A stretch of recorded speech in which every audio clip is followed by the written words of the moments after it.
After being hit on the head by a book that fell from the sky, a new set of memories suddenly flooded my mind. Because of those memories, my obsession with my first love completely disappeared. When I woke up, I was still a little dazed. I looked around the room. It was luxuriously decorated, with every detail arranged according to my preferences.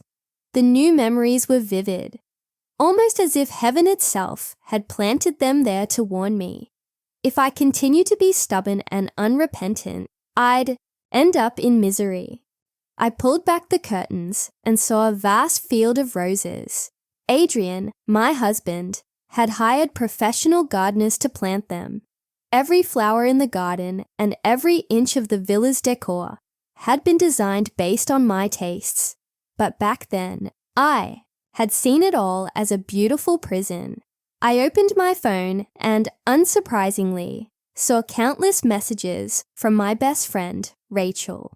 We were supposed to go out 3 days ago, but I was knocked unconscious by the falling book just before leaving, and the plan fell through. Hazel, did Adrian lock you up at home again? He's such a psycho. I'll help you escape for sure. Jack is still waiting for you. I laughed. She called Adrian a psycho, but she had used every trick in the book to seduce him after I left. And Jack, my so-called first love, who was supposedly waiting for me. The new memories revealed that he had dated countless women overseas. In those memories, I forced Adrian to divorce me. He was left broken and scarred, but still gave me most of his assets. Sadly, that money was quickly scammed away by Jack. It was only then I realized the truth. Everything had been a lie. I hadn't replied to Rachel for 3 days, and she was clearly getting desperate. Her messages became more manipulative, trying to drive a wedge between Adrian and me. Jack still loves you deeply. Adrian's coming back from abroad in 2 days. If you wait, it'll be too late. Adrian's whereabouts were always confidential, yet Rachel somehow knew his return date. Clearly, she had planted spies around him. I opened my chat with Adrian. The messages were all from him, sweet greetings, updates on his itinerary, but I had never replied. The latest one was from last night. My flight's been rescheduled. I'll be back today. In the past, that message would have given me a headache. But now, for some reason, I felt an overwhelming longing for him. Okay, I'll wait for you to come back. Be safe. Just after I sent the message, I heard a commotion downstairs. A car had arrived at the estate's entrance. A 5-year-old boy got out, wearing a kindergarten backpack and holding something in his hand. As he entered the estate, everyone he passed greeted him politely. He was our son. He looked almost exactly like Adrian, 80% to be precise. Maybe that was why I had never been able to truly like him. I remembered overhearing him talking to Adrian once. "Daddy, am I not being good enough? Why doesn't Mommy like me? Is it because I'm not obedient?" Adrian had pulled him into his lap, gently stroking his cheek. "Maybe it's because you look too much like Daddy." When I went downstairs, our son had just come inside. His eyes lit up when he saw me, but he hesitated, taking cautious steps toward me. "Mommy." His gaze kept scanning me until it locked on the bruise on my forehead. His eyes widened, and he rushed over. "Mommy, what happened to your head?" I bumped it by accident. "Have you been good at kindergarten this week?" Seeing how careful and timid he was, I couldn't help but reach out and wipe the sweat from his forehead. He flinched, then nuzzled into my hand, obedient and warm. I was good. I even got a gold star from the teacher. The housekeeper watched nervously, then approached cautiously. "Young master, why don't we go play with your toys so Mommy can rest?" Our son looked at me, clearly reluctant to leave, but obediently let go of my hand. We had rarely shared moments of affection like this. In the past, my feelings for him were a tangled mess of resentment and guilt. But now, all I wanted was to make it right. Am I not allowed to talk to my own son? I raised an eyebrow at the housekeeper, who instantly backed away. My erratic behavior in the past had clearly made everyone in the villa wary of me. Only my son looked at me in confusion, nervously fidgeting with the hem of his shirt. After a pause, he whispered, "Mommy, do you want to see my gold star?" I finally noticed the sticker in his hand and nodded. His whole face lit up, and he placed it proudly in my palm. It's beautiful. My baby is so clever. Everyone in the room froze in shock. My son was so excited he couldn't even speak for the rest of the day. He played nearby, not too close, but not too far, always glancing at me. Eventually, I couldn't resist and patted my lap. "Do you want to sit on Mommy's lap and play?" He stood up, hesitated for a moment, then ran over with a huge smile. He settled in my lap, occasionally looking up at my expression while playing. "Mommy, do you want to read a storybook or play with toys?" Behind his well-behaved nature was a desperate longing for maternal love. He had learned to be careful, always fearing he'd upset me. My heart broke. I pulled him close and whispered, "It's okay, sweetheart. From now on, Mommy will do everything you want to do together." We played all day. By evening, I was unusually tired. I laid down, and the moment my head hit the pillow, I fell asleep. Sometime during the night, I felt a chill. I reached for the blanket, but something restrained my hand. A heavy weight pressed on me. I could barely breathe. Groggily, I opened my eyes and saw almond-shaped eyes gazing into mine. Adrian. He was undeniably handsome, something I had never denied. The first time we met, I even wondered if fox spirits truly existed in this world. Hazel. His voice was low, husky, magnetic. It stirred something in me. "It's been a while. Did you miss me?" His cold fingers traced my face, sliding down my neck, raising goosebumps. Let go of my hand first. Although Adrian tolerated all my tantrums, breaking glasses, smashing chandeliers, the truth was, the really unstable one in this marriage was him. He was obsessive, suspicious, and extremely possessive. Once, after an argument instigated by Rachel, Adrian locked me inside the villa. "Baby, I don't want to do this either. But if I let you go, who knows where you'll run off to?" His body was always cold. Even now, his touch made me shiver. "I promise I won't run away. But please, it's uncomfortable being tied up." He didn't respond.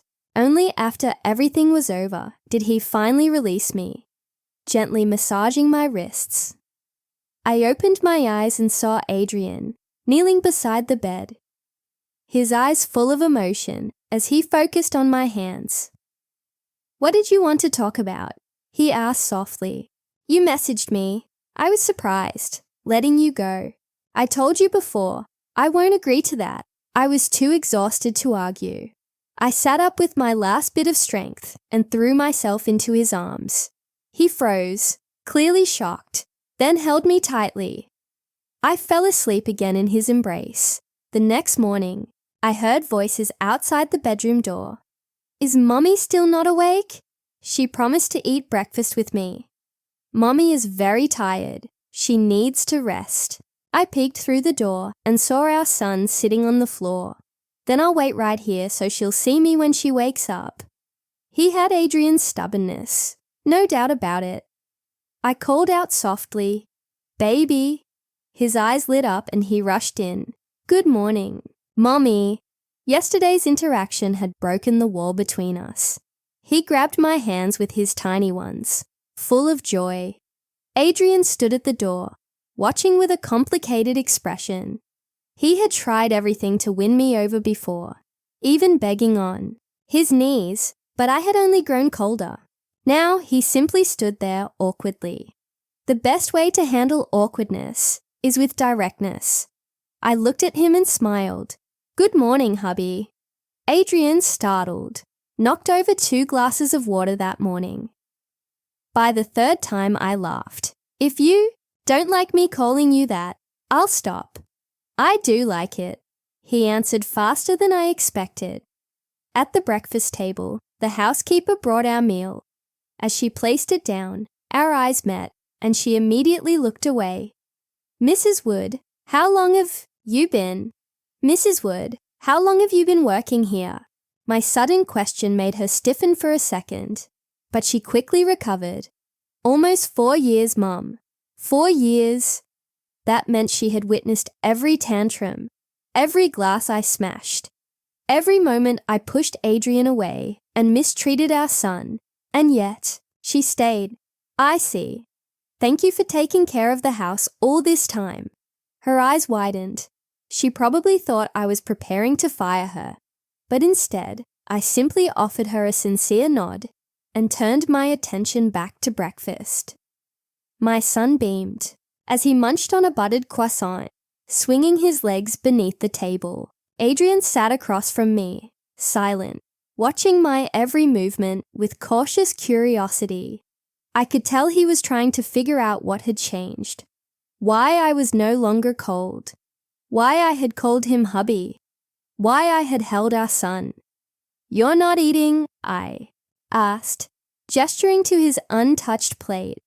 He blinked, then picked up his fork. I didn't want to break the moment. I smiled faintly. "Break it then.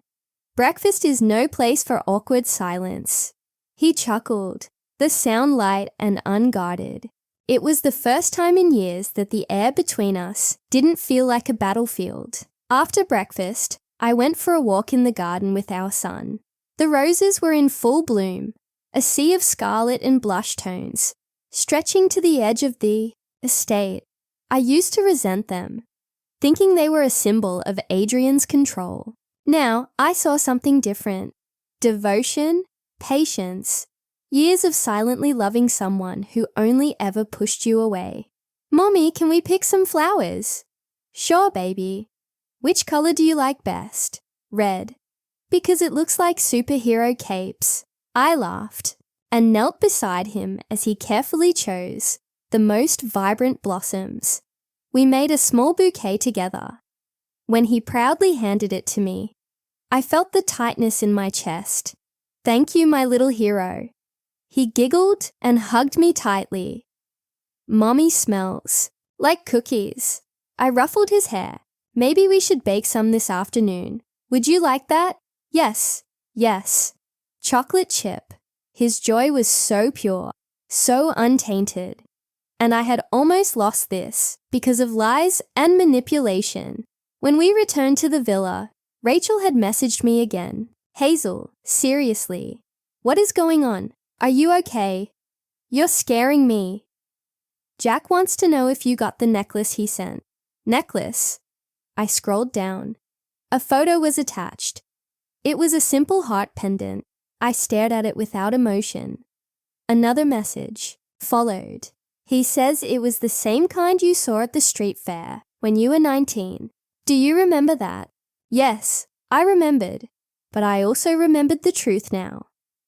Jack had bought that same necklace for 3 other girls, one of whom sent me a message in the memories I had received from the falling book. A message with screenshots, receipts, dates. Everything matched. I replied, "Tell Jack to stop living in the past. And Rachel, if you have any decency left, stop trying to ruin my marriage." I hit send and muted her number. Adrian appeared behind me, wiping his hands with a kitchen towel. "Is something wrong?" "Nothing I can't handle." He hesitated, then sat beside me on the couch. "Hazel, I know I have no right to ask, but are you? Are you happy here?" The question hung in the air. I thought about it. About how I'd once called this villa a cage. About how I blamed Adrian for everything, when in reality, it was Jack who had used me, Rachel who had manipulated me, and myself who had let bitterness blind me. I looked at Adrian. His eyes were clear, waiting without expectation. I'm trying to be, and I think I will be. His hand inched closer on the couch cushion. When our fingers brushed, he froze. I didn't pull away. He slowly intertwined his fingers with mine. That simple gesture made my throat tighten. Thank you, Hazel. For what? For not hating me today. I turned my head to look at him. His expression was heartbreakingly sincere. Adrian, I never really hated you. I just didn't understand you. Or myself. He nodded, lips pressed into a line. That afternoon, I helped our son bake cookies. He got flour everywhere, even on his nose. And I laughed so hard I cried. Adrian took pictures of us. His voice soft as he encouraged our son to smile wider. It was the kind of day I never thought I could have.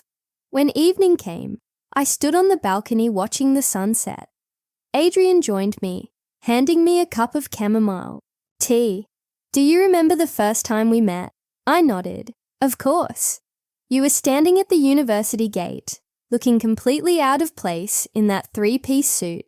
He chuckled. And you asked me if I was lost. And you said, only if you don't help me find what I'm looking for. We both laughed. I was looking for you, Hazel. I just didn't know it yet. The moment stretched between us. Can I show you something? Sure. He led me to the study. On the wall was a huge canvas, covered by a white cloth. He pulled it down. It was a painting of me, sitting in the garden, surrounded by roses. Sunlight in my hair. Peaceful. Smiling. You painted this? He nodded.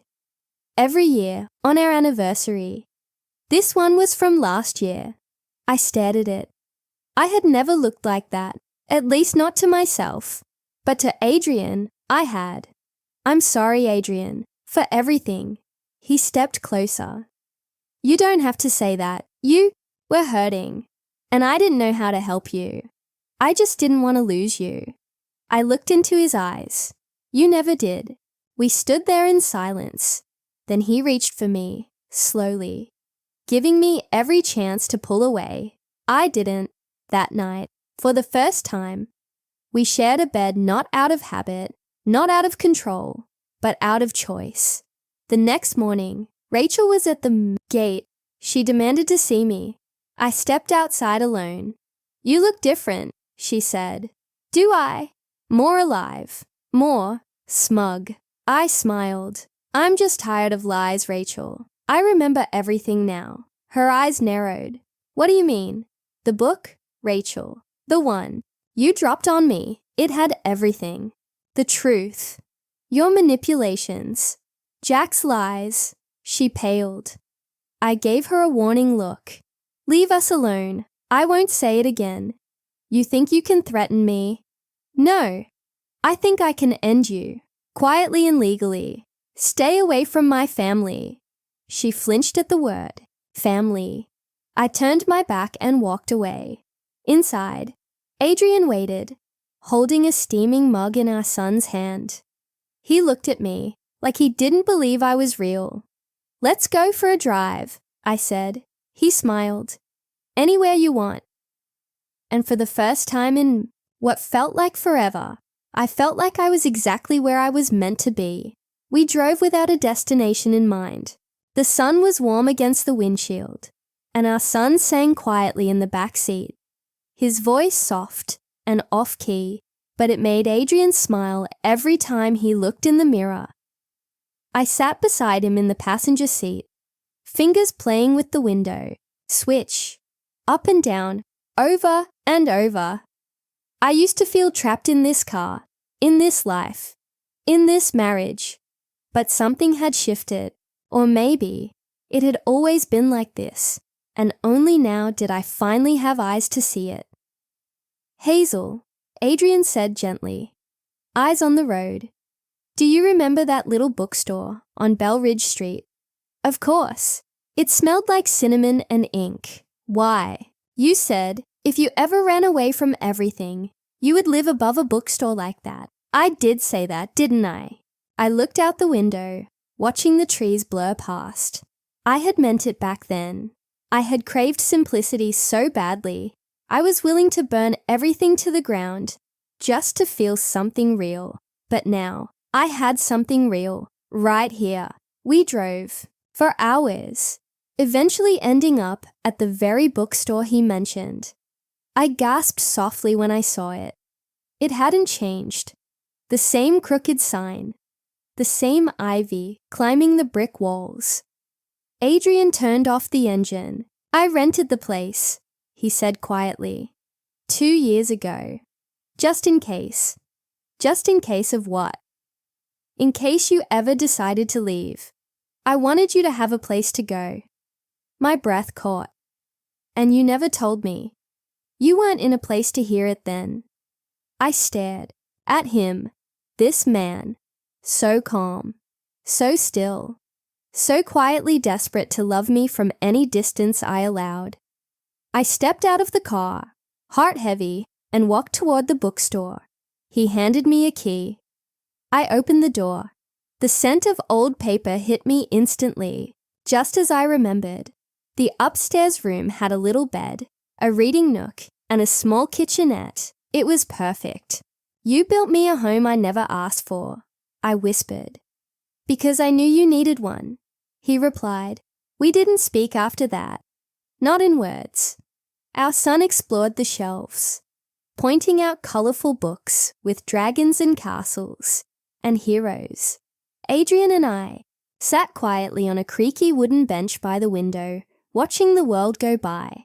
When we returned to the villa that night, the lights were already on.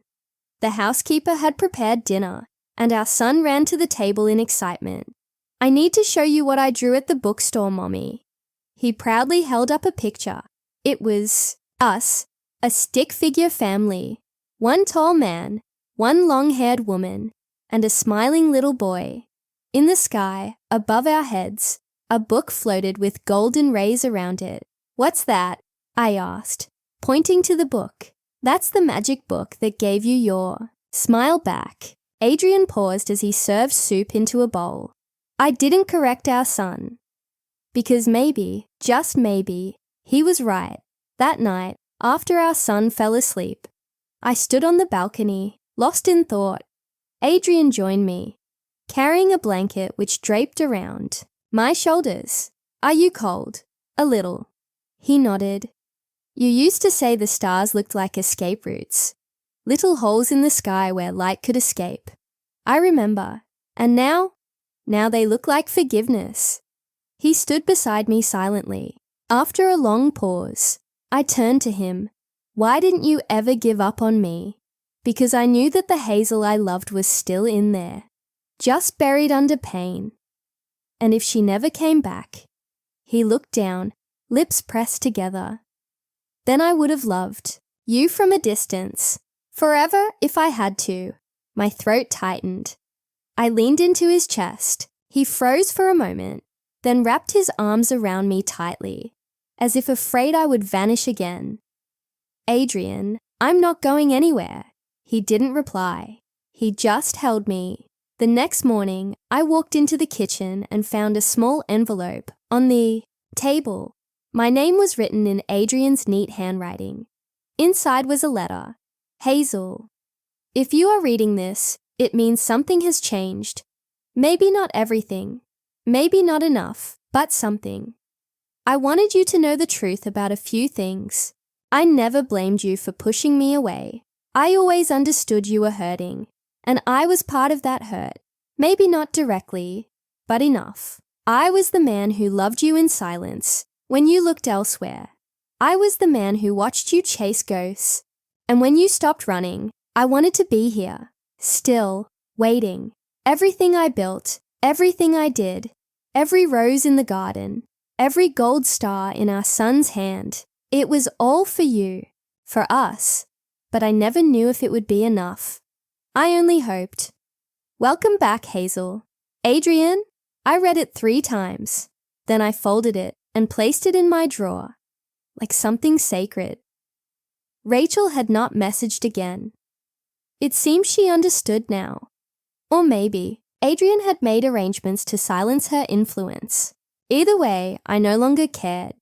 She had no place in my life anymore. A few days later, we visited the school for a parent-teacher meeting. Our son held both our hands as we walked into the classroom. The teacher smiled warmly. He talks about both of you constantly, she said. Especially Mommy. He says you came back from a dream. In a way, I had. On the drive home, our son fell asleep in the back seat. Head tilted, mouth open, Adrian glanced at me. I want us to have more days like this. We will. I promise. At night, I tucked our son into bed. He held onto my fingers tightly. Mommy, will you still be here tomorrow? Yes, baby. I will always be here. Even if the book falls again. I smiled and kissed his forehead. Even then, Adrian stood at the doorway, watching us. Later that night, as we lay in bed, I turned to him. Do you think we can ever be normal? No, he said. But I think we can be better. I laughed softly. That's enough for me. He kissed my forehead and pulled me close. Tomorrow the world might fall apart again. But tonight, in this small, quiet moment, everything was exactly as it should be. And for the first time in a long time, I closed my eyes and slept without fear, without guilt, and without pain. Just love. The days passed quietly, like water slipping through my fingers. Peaceful, steady, fragile. Adrian returned to work, though he made sure to come home early each evening, always with something in hand. A new book for our son, a flower he'd pick from the garden, a fresh pastry from the bakery downtown. He never came home empty-handed, and I never forgot how for so long I'd turn away each offering with indifference or irritation. Now I met him at the door, sometimes with a smile, sometimes with a kiss, but always, always with open arms. Our son was thriving. I noticed it in small things. He stopped flinching when I raised my voice, though I rarely raised it now. He stopped asking if I would disappear. He started humming again, just little tunes he made up. Sometimes he would sing my name. Hazel, Hazel, Mommy's home. Mommy's here, Mommy stays. It crushed me every time, and still I smiled. One afternoon, as I stood on the balcony sipping tea, I noticed the housekeeper speaking with someone by the gate. Her posture was stiff, almost defensive. I squinted, heart pounding when I recognized the woman standing there. Rachel! I sat down, my cup, and made my way downstairs. By the time I reached the door, she had already stepped past the threshold. The housekeeper looked to me for direction, eyes wide with concern. It's all right, I said calmly. I'll handle it. Rachel looked thinner, tired. Her usual smug confidence had faded. She held the folder in her hands. Hazel, you shouldn't be here. I know, but I came to give you this. She held out the folder. What is it? Proof. Of everything. I didn't move to take it. Everything you saw in those memories. I have the originals. Jack, he lied to both of us. And to others too. There were more. Women. I helped him steal from you, Hazel. I knew what I was doing. I remained silent. There was nothing she could say to erase what had been done. I was jealous, she whispered. Of you, of Adrian, of your life, even when you didn't want it. I thought if I helped Jack, I could have what you threw away. You didn't come for forgiveness. She shook her head. No, I came to surrender. She placed the folder on the entry table and stepped back. Adrian already has a legal team watching you. If this is some stunt, it's not. I'm tired of running. She turned. To leave. I stopped her. Rachel. She paused, one foot outside the door. Don't ever contact me again. But I hope you find peace. Somewhere far from here. She nodded once, and then she was gone. I picked up the folder and brought it inside.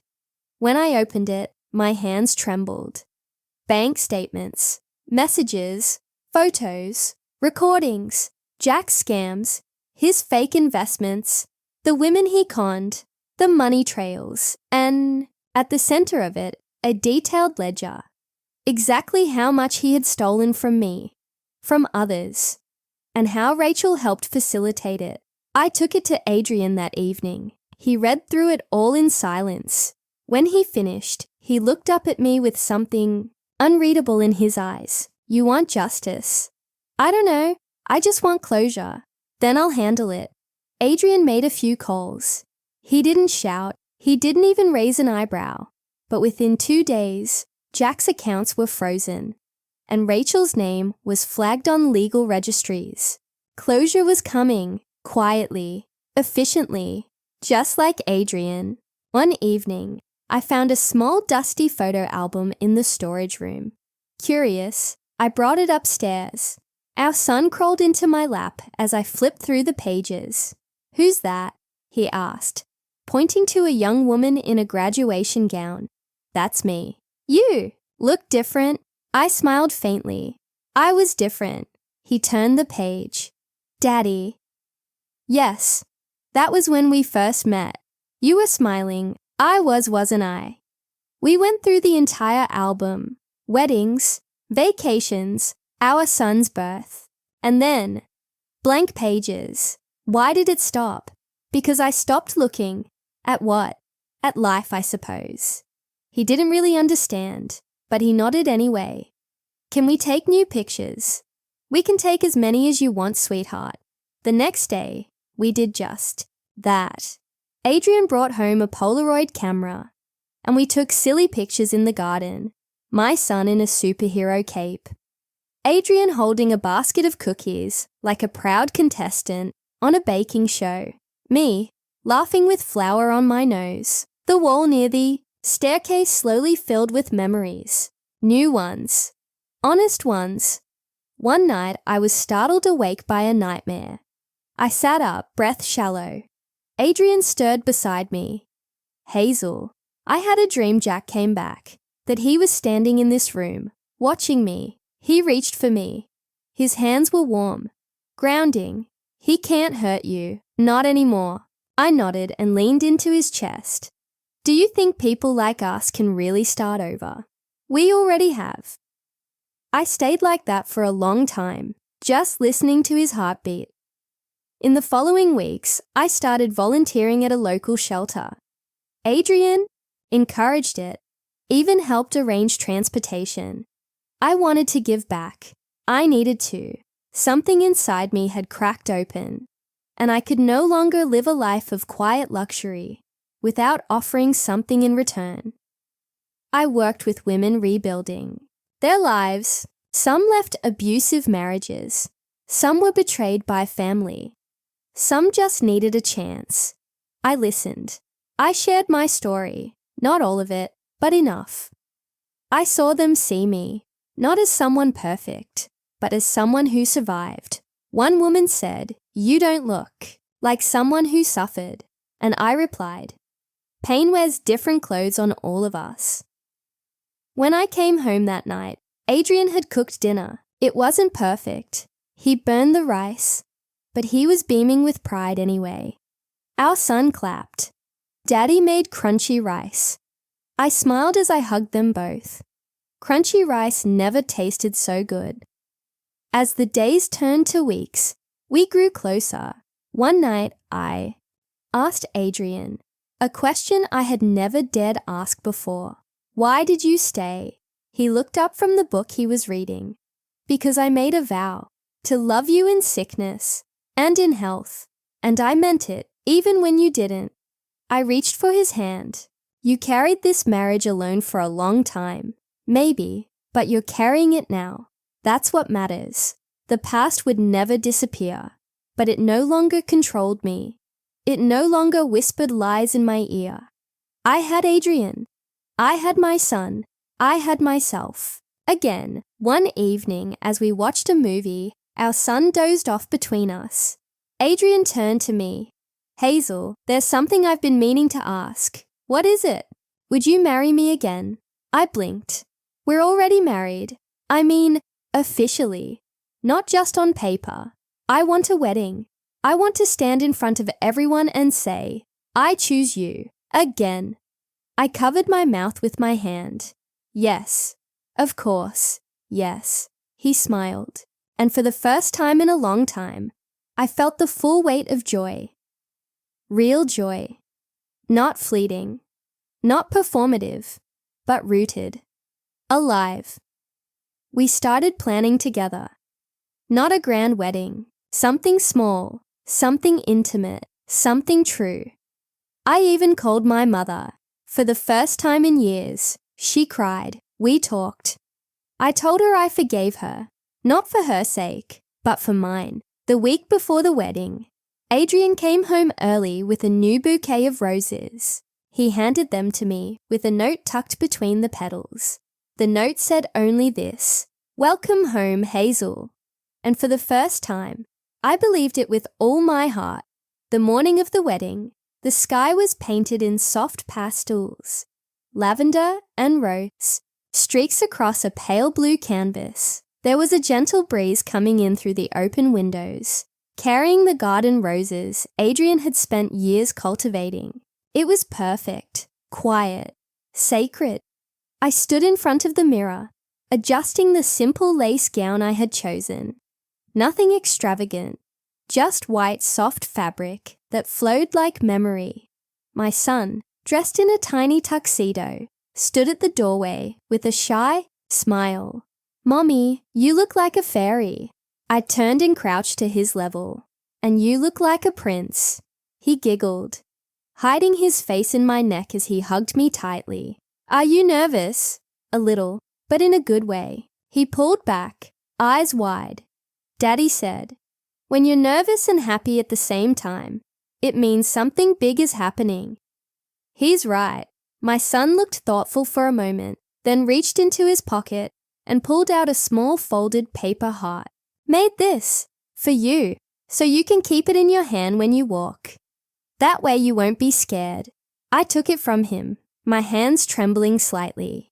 "Thank you, baby. I will keep it with me always." Downstairs, the garden had been transformed. Strings of white lights hung from the trees. A small archway of roses stood at the center, beneath which Adrian waited, looking both nervous and awestruck as guests filled the chairs. It wasn't a large crowd, just close friends, a few colleagues. Some of the women I had met at the shelter. The housekeeper stood at the back, dabbing at her eyes with a napkin, and Rachel was nowhere to be seen. I stepped into the aisle, holding my son's hand. He walked beside me proudly, chest puffed out, like he was the one getting married. As we approached the archway, Adrian's eyes never left mine. There was so much in them: gratitude, relief, devotion, and that familiar ache of love that had never truly faded. When we reached the front, my son handed me off with great ceremony, then rushed to sit in the front row. Adrian took my hands gently. "You came back to me. I never should have left." We exchanged vows we had written the night before. His were soft and steady, filled with years of quiet waiting and unconditional love. Mine were raw and honest, filled with apologies, hopes, and the promise of a better future. The officiant smiled as we slid the rings onto each other's fingers. "By the power vested in me, I now pronounce you husband and wife, again." Laughter rippled through the garden as Adrian leaned in and kissed me, slow and deep. My son cheered the loudest. After the ceremony, we sat under the rose archway and shared stories with the guests. Some cried, some laughed, some just sat quietly, soaking in the warmth of the moment. The housekeeper approached me during the reception. "Mrs. Hazel, may I say something?" "Of course." She hesitated. "I've worked here a long time. I've seen this house during its darkest days. But today it feels alive again. Thank you," I said, squeezing her hand, "for staying, even when I made it hard." She smiled and returned to the kitchen, where trays of cupcakes and sparkling juice awaited. Later, Adrian pulled me aside. "There's something I want to show you." He led me to the study, where a large canvas was covered with a cloth. "Another painting?" He nodded. "This one is different." He removed the cloth. It was me, but not in the garden. This time I was holding our son, laughing, surrounded by roses in full bloom, and beside me, Adrian stood, watching with a soft smile. "It's beautiful," I whispered. "It's real," he said. That night, we didn't throw a party. No champagne, no speeches, just the three of us, curled up on the living room floor with popcorn and an old animated movie playing softly on the TV. My son fell asleep between us, head resting on Adrian's lap, legs across mine. Adrian ran his fingers through our son's hair. I was scared, Of what? That you'd wake up from the book's memories and leave anyway. I looked at him, the flickering light from the screen casting shadows on his face, but I didn't. I chose to stay. You chose us. I reached for his hand, and I'll keep choosing you. The days after the wedding were calm, peaceful. For the first time in years, I felt grounded. I spent time painting again. I started baking with my son every Sunday. Adrian worked fewer hours, delegating more responsibilities. He was learning to slow down, and I was learning to live. But one morning, as I checked the mailbox at the front gate, I found a small package, addressed to me, no return name, just an international stamp. I opened it carefully. Inside was a letter and a flash drive. My hands trembled. I took it to Adrian immediately. We sat down together in the study and inserted the drive into the laptop.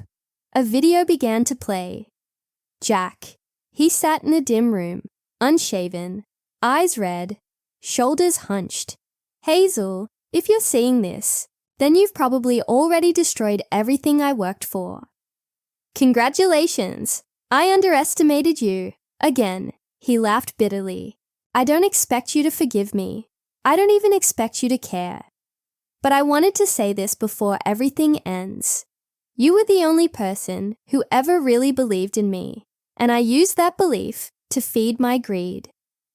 I wanted to hurt Adrian. I wanted to win, but you weren't a game. There was a long pause. I lost everything. My money, my freedom.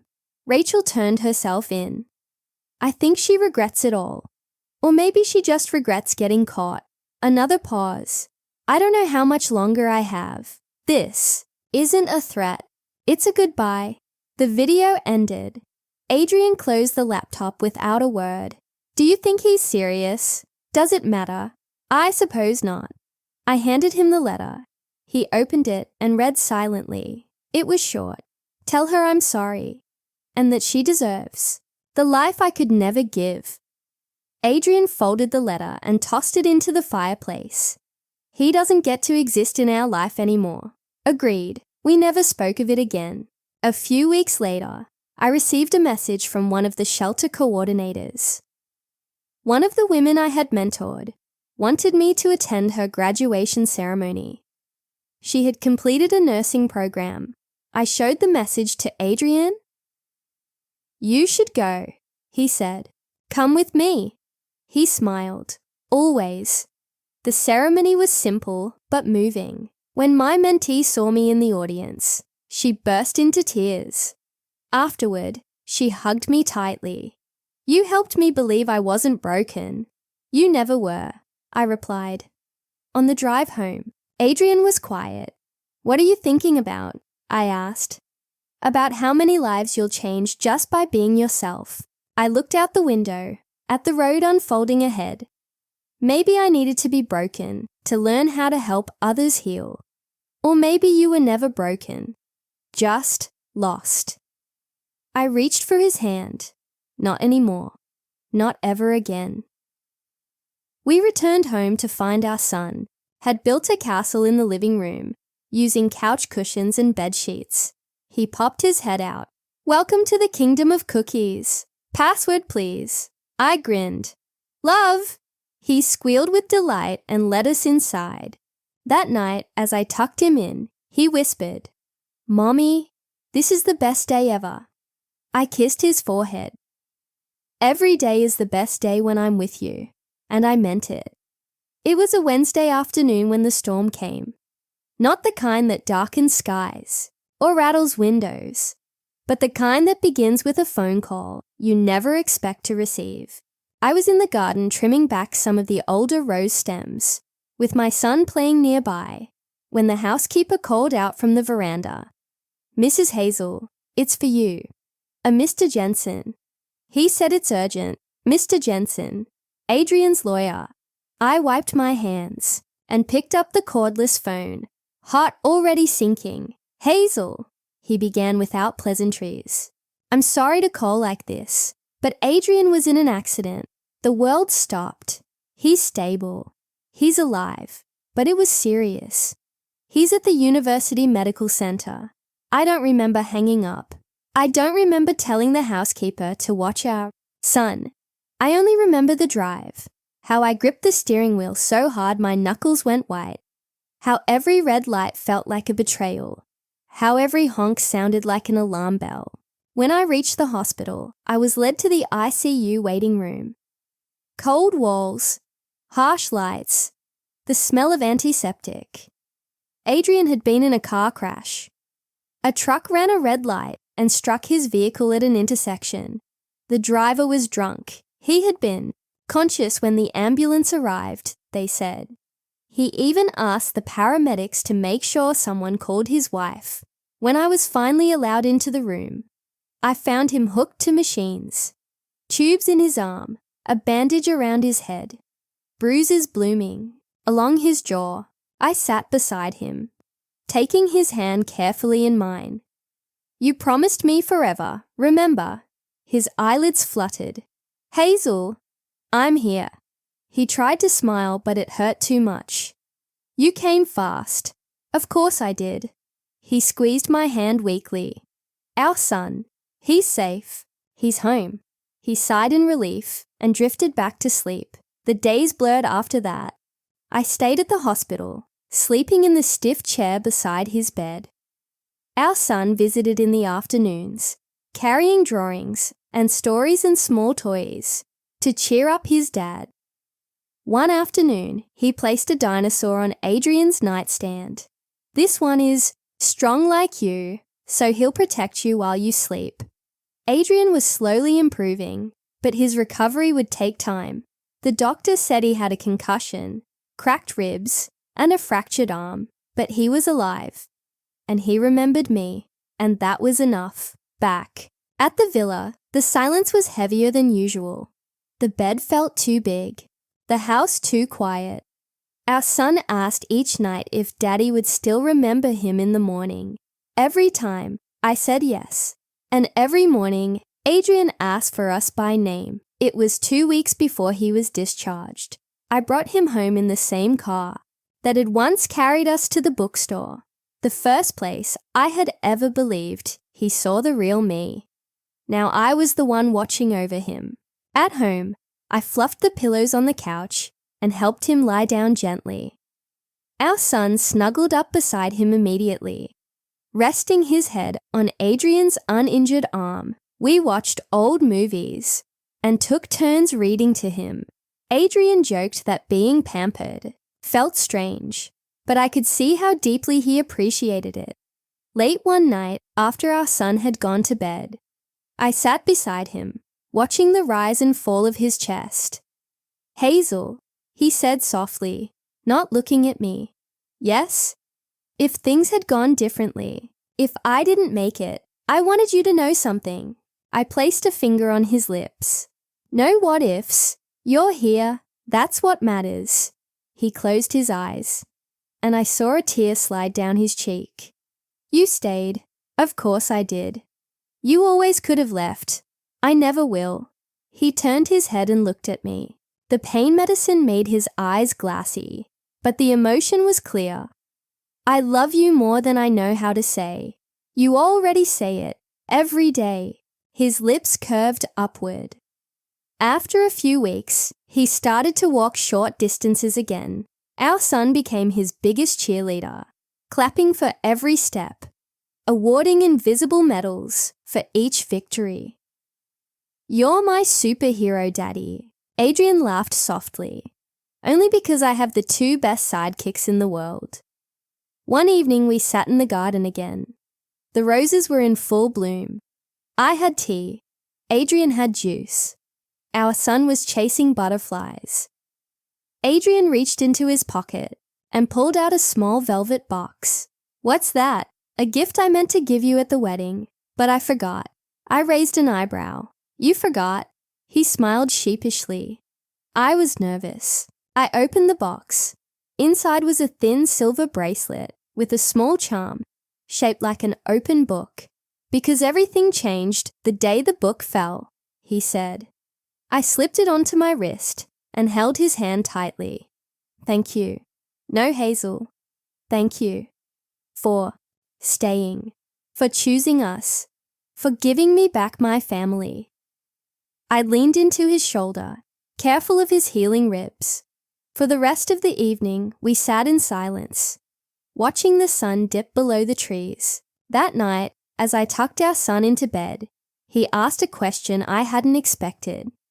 "Mommy, will we still love each other when I grow up?" "Of course. Even when I'm big like Daddy." "Even then, what about when you and Daddy get old?" "We'll still love you, always." He looked relieved, then closed his eyes. I stayed a little longer, brushing his hair back from his forehead. When I returned to our bedroom, Adrian was asleep, one hand resting on my pillow, as if waiting for me. I lay beside him, watching the moonlight cast silver stripes across the room. So much had changed.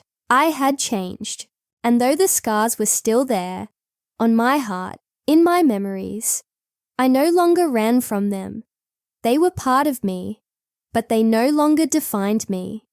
Adrian stirred in his sleep and reached for me. I let him.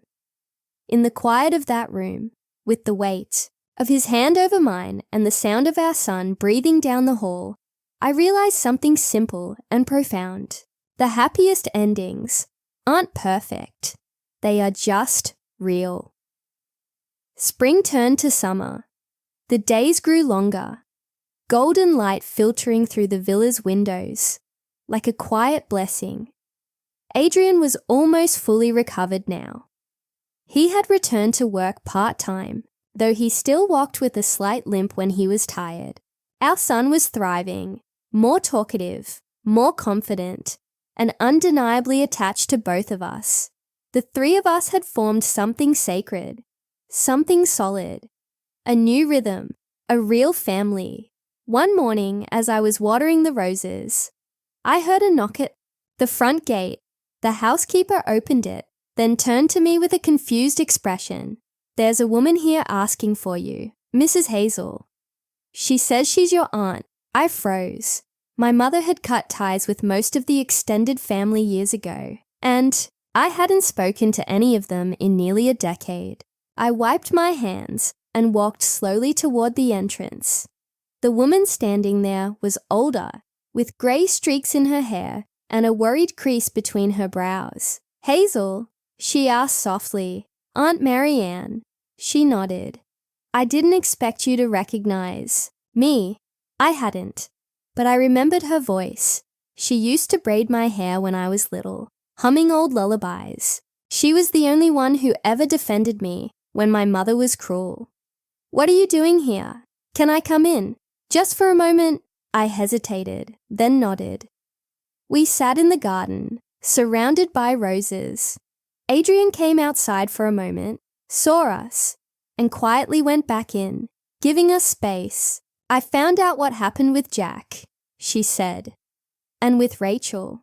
Word spreads fast in our family, especially when there's shame involved." I didn't reply. She looked down at her hands. "Hazel, I came to say something I should have said a long time."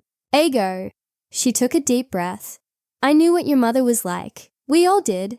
But I didn't speak up. I was afraid of her. of what she would do, and you paid the price.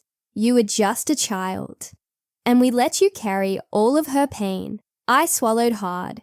Why now? Because I heard you built something beautiful here, and because you deserve to hear someone say it out loud. You did not deserve what happened to you.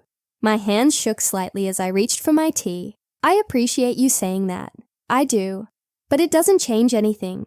No, she said. But it might change something inside you. I sat there in silence, letting her words settle like dust. Before she left, she gave me an old photograph. It was of my mother, holding me as a baby. For once, she looked soft, gentle. I didn't cry. I just nodded and slipped the photo into my pocket. Later that night, I told Adrian what happened. Do you feel lighter? He asked. I don't know yet, but I feel less alone. That weekend, Adrian surprised me with a short trip to the lake, just the three of us. A small cottage nestled in the hills, with a wooden dock and a rowboat tied loosely to a post. It was the first time I had been away from the villa in months. Our son squealed when he saw the water. Do fish live in there? Lots of fish, Adrian said. Even sharks? Only friendly ones, I added. We spent the weekend fishing, reading books by the fire, and eating meals we cooked together in a tiny kitchen. One night, we lay on the dock, looking at the stars. Mommy, are there really people on other planets? Maybe. The universe is very big. Do you think they have cookies there? Adrian laughed. If they're lucky, maybe. And do you think they have families like ours? I hope so, I whispered, because they would be lucky too. On the last night, after our son was asleep, I stood on the dock, looking at the moon's reflection. Adrian came up behind me, wrapping his arms around my waist. You okay? Yes. Just taking it in. He kissed the top of my head. I had a nightmare the other night, I said, that the book fell again, that it erased these memories and gave me another set. One where I left you. One where I never met our son. He was quiet for a long moment. And what did you do? I woke up and held both of you so tight, I thought I'd never let go. He tightened his arms around me. You don't need a book to tell you what matters anymore. I turned to face him. I know. When we returned home, there was a letter waiting for me from Jack's sister, Hazel. I debated whether or not to send this, but in the end, I thought you deserved to know. Jack died last week. Liver failure. He never sought treatment. He never asked for help. He kept a journal. I wasn't going to read it, but in the end, I did. Your name was on almost every page, sometimes with regret, sometimes with anger, but always with longing. I'm not asking you to forgive him. I just wanted you to know he wasn't indifferent. He knew what he lost, and it haunted him. I folded the letter slowly. Adrian walked in a few minutes later and saw it in my hands. Bad news? No. Just final news. I burned the letter in the fireplace that night, not out of rage, but as a symbol, the end of that chapter. A page turned, never to be reopened. Life returned to its rhythm. I continued my work at the shelter. Adrian took on more projects, often consulting from home. Our son started learning piano. The house filled with music. Awkward, clumsy, beautiful music. One afternoon, he played a little melody and said, I made this for you, Mommy. What's it called? Hazel's Hope. I cried in front of him for the first time, not from pain, but from overwhelming, uncontainable love. The seasons began to shift again. Summer gave way to crisp winds and falling leaves. The villa's roses began to fade, preparing for rest. I stood in the garden, touching one of the petals gently. Adrian walked up behind me. Do you know what I see when I look at you now? What? Peace and fire at the same time. You're stronger than You know, Hazel. I turned to him. We're stronger together. We both looked at our son, who was pretending to fight imaginary dragons near the fountain. This is what the book gave me, I said. Not memories, not warnings, a second chance. And I took it, this time with both hands. The first snow arrived quietly, overnight, when I opened the curtains that morning. The world outside was blanketed in soft white. The roses were gone, buried beneath the cold. The garden was still, silent, peaceful. Adrian came up behind me and wrapped his arms around my waist. Our son stood at the doorway in his pajamas, gasping with wide eyes. It's snowing. It's snowing, Mommy. I smiled. Looks like winter finally found us. Can we build a snowman? Please. Adrian ruffled his hair. After breakfast. We'll build the biggest snowman in the neighborhood. Our son raced to the kitchen to get started.